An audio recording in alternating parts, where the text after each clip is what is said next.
¿Qué es lo más fácil cuando se pierde? Voltear y decir, el juez es ignorante, el juez es corrupto. Y no es así. Tal vez el origen del problema está en uno mismo. Por eso comencé las reflexiones en no repartir culpas ni dosificar responsabilidades, sino asumir las propias. Tenemos la responsabilidad de definir una estrategia en donde estos elementos constitutivos y estos hechos estén perfectamente demostrados a través de este esquema. Desde luego no es lo único que tenemos que demostrar y aportar en el proceso. Como lo vemos, también hay que demostrar que hay un actor y un demandado, que ambos están unidos por una legitimación activa y pasiva, que hay legitimación ad processum y ad causam, y ahí a la vez hay que aportar medios de convicción. Muchas veces no acreditamos adecuadamente la personalidad. Muchas veces no acreditamos ser los titulares del derecho que se está intentando rescatar.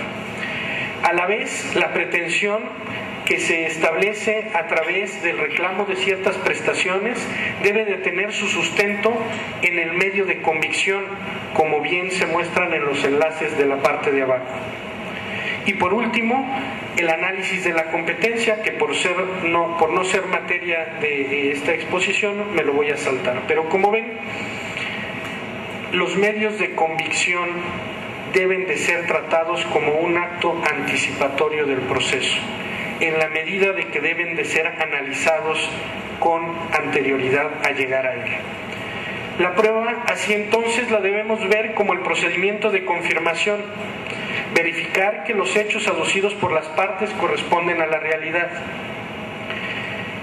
Hago mucho alusión de que, tratándose de los procesos, sería ideal tener esa verdad histórica y la verdad legal a la par. No siempre es posible.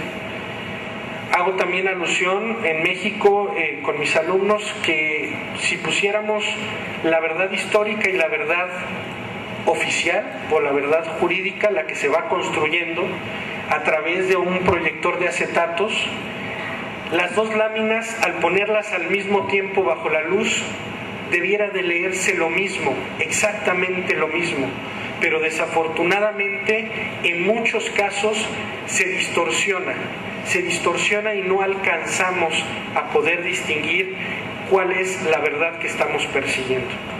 Sin embargo, dejaré en esta lámina que es la prueba, el procedimiento de confirmación de esa realidad que las partes narran.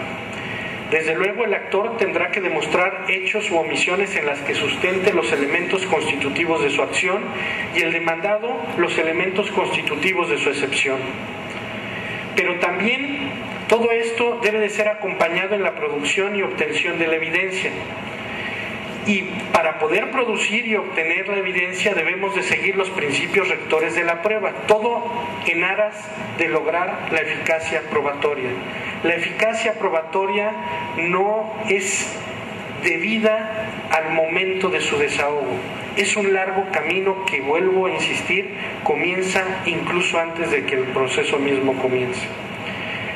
Debo de verificar que ese elemento probatorio cumpla con todos estos principios, que haya necesidad de la prueba, equilibrio procesal entre las partes, adquisición de la prueba, la contradicción, la publicidad, la inmediación. Si también algo me llevo de este congreso es la necesidad imperante de que logremos que el juez esté cercano a los procesos. Y eso solo lo vamos a hacer si permitimos que dentro de su estructura pueda resolver. En México, un mismo juez a la misma hora tiene que atender 3 audiencias. No le puedo pedir lo imposible a un juez. Lo único que puede hacer es presidirlas, no puede presenciarlas. Pero también lo que escuché en este congreso es que entre más lejano esté el juez, menor es la calidad de las sentencias. Creo que uno de los principios en donde debemos de volcarnos, independientemente de que sea un proceso ordinario, un proceso con tendencia hacia la oralidad, hacia la escritura, es tener al juez presenciando los procesos. Es una piedra angular este principio. La prohibición de aplicar el conocimiento privado del juez sobre los hechos y la obligación de terceros en materia de prueba. Pero no solamente tenemos que observar los principios, también tenemos que aprender a identificar la naturaleza de la evidencia que tengo en mis manos.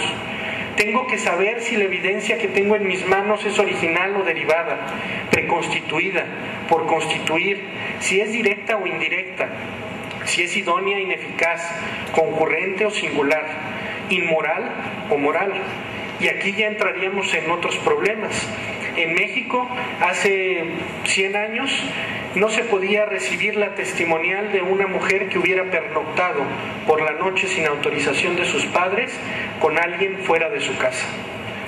Imaginen si eso pudiera ser un obstáculo para rendir una testimonial hoy en día. Hay que verificar cómo vemos estas pruebas inmorales y morales. Si la prueba, si el medio de convicción, es histórica o crítica, pertinente o impertinente, plenas o semiplenas, porque también muchas veces ofrecemos las pruebas sin conocer cuál es su naturaleza, sin saber cuál es su alcance, sin saber cómo la debemos de perfeccionar. Y nosotros lo ofrecemos, nos la admiten, pero si es objetada o hay un incidente de falsedad o si no es reconocida por la contraparte, todavía tenemos que seguir caminando. Y ese camino es el que se le olvida a la mayoría de los abogados. Y volvemos otra vez, cuando no tiene eficacia, volvemos y nos volteamos ante el órgano jurisdiccional. También, para la eficacia probatoria tenemos que entender qué puede ser objeto de la prueba. Desde luego, tenemos hechos que pueden ser simples o jurídicos. Serán, ante todo, los hechos jurídicos. El tema probandum serán los hechos jurídicos controvertidos. Y aquí aterrizamos también en un tema que ya han abordado, que es el de la carga de la prueba. Y con ello el de la carga procesal, en el cual no me voy a detener. Sin embargo, en la distribución de la carga de la prueba tenemos dos principios. El principio de oportunidad. ¿Quién tiene la mejor oportunidad de demostrar un hecho? Y desde luego, por regla general, ¿quién lo afirma?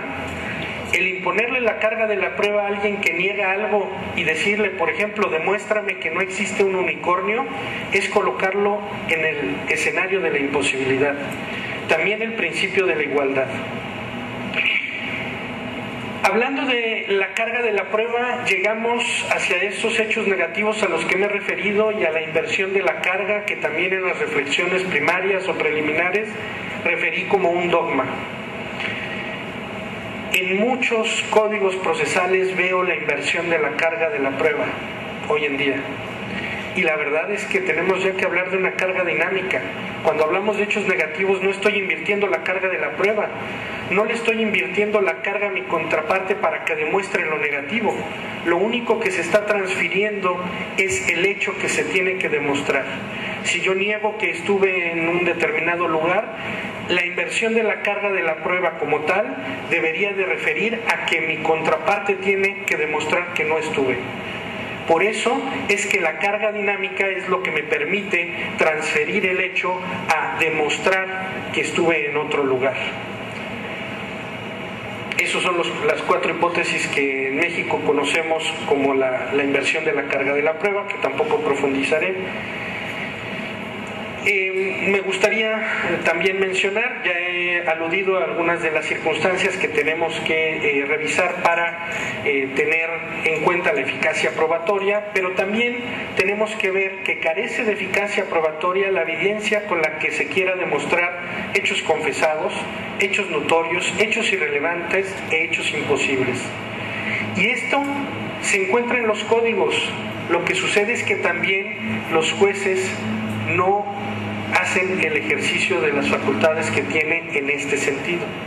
Porque ante un hecho confesado, un hecho notorio, un hecho irrelevante, un hecho imposible, es notorio que si una de las partes están ofreciendo pruebas o elementos probatorios para demostrar alguno de estos hechos, lo que está haciendo es tratar de retrasar el proceso.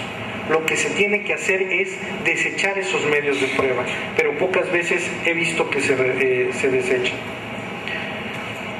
El medio probatorio debe de ser siempre lícito, y aquí me apoyo en lo que Sebastián mencionaba hace un rato.